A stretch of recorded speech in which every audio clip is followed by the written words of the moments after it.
बादशाह Ibn Ziyad बुलाया है।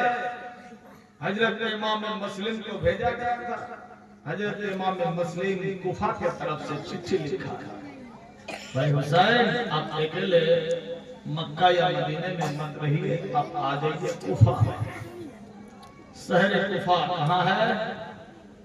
इराक के सरजमीन पे। अल्लाह अकबर। किसी ने कहा नहीं, कुफा शहर सीरिया में है। वल्लाही आलम जब देश में था शहर कुफा इब्ने ज़ियाद।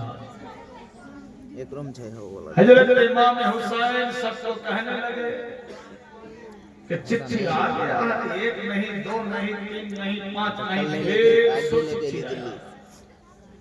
किसी ने कहा कि 4000 चिट्ठी आया था।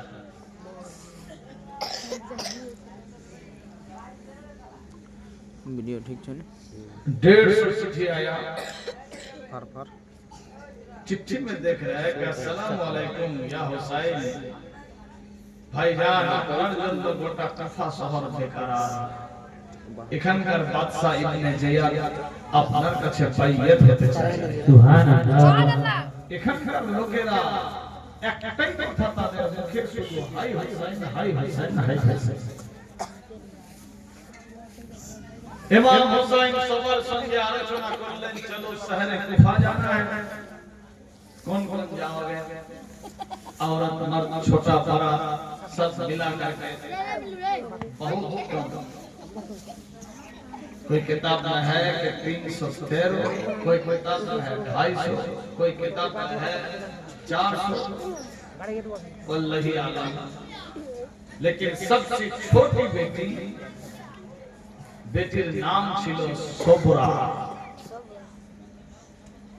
सोबरा ज्वर छिलो, बुखार था। बेटे को मदीने में रख दिया अपने बहन के घर रेखे दिले। मदीनाয় রেখে অসুখ আছে, বেমারি ছুটবে, তারপর যাবে।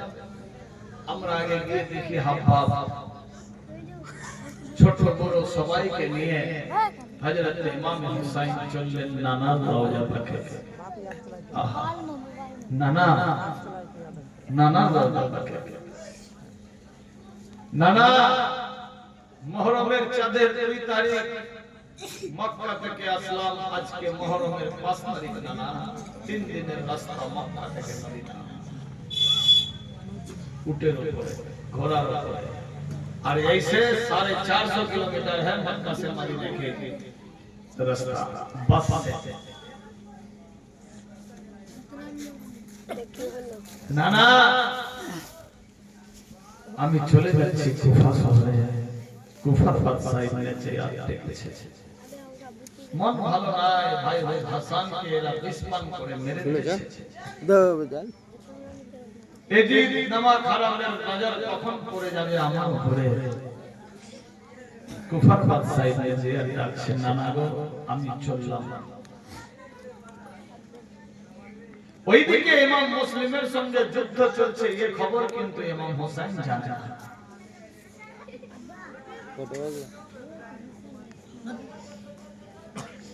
ইমাম মুসলিমকে শহীদ করলেন, মুসলিমের 2 কাটাকে শহীদ করলো। এই খবর মদিনাতে পৌঁছাতে দিচ্ছে না। যদি পৌঁছে যায় তাহলে তো হোসেন জানে না যুদ্ধ শুরু হয়ে গেছে।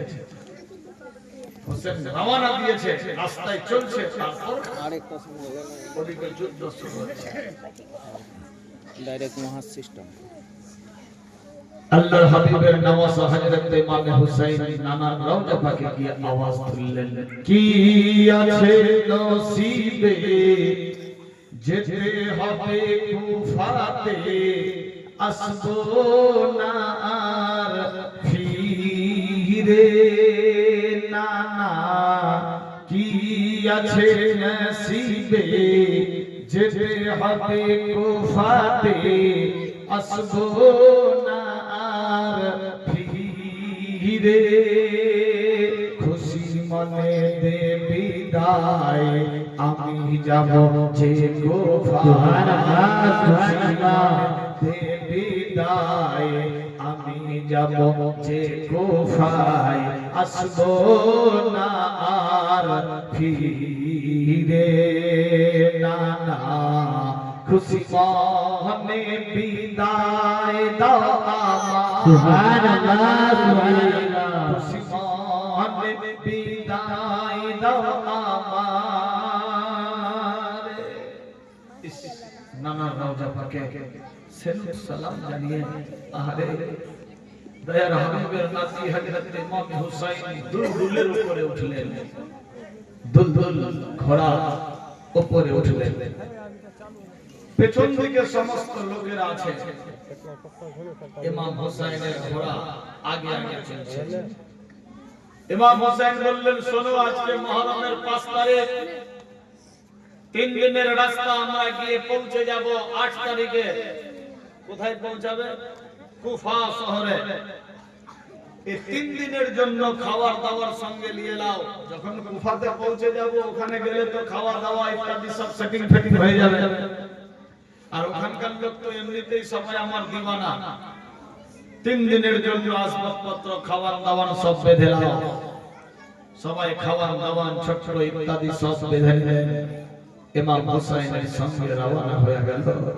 সুবহানাল্লাহ দুলদুলে চড়ে ইমাম হুসাইন চলছে পেছন দিকে তার কাফেলা সব চলছে অল্প সংখ্যক কাফেলা 250 300 400 যতজন ছিল এক এক রাইটার এক এক রকম দিয়েছে বর্ণনা রওনা হয়ে গেছে কুফা শহরে কুফা শহর চলছে চলছে চলছে কিছু দূর গেছে মুহররমের 6 তারিখ আল্লাহু আকবার 7 তারিখ পার হলো এমত অবস্থায় রাস্তায় বর্ডারে পাহারা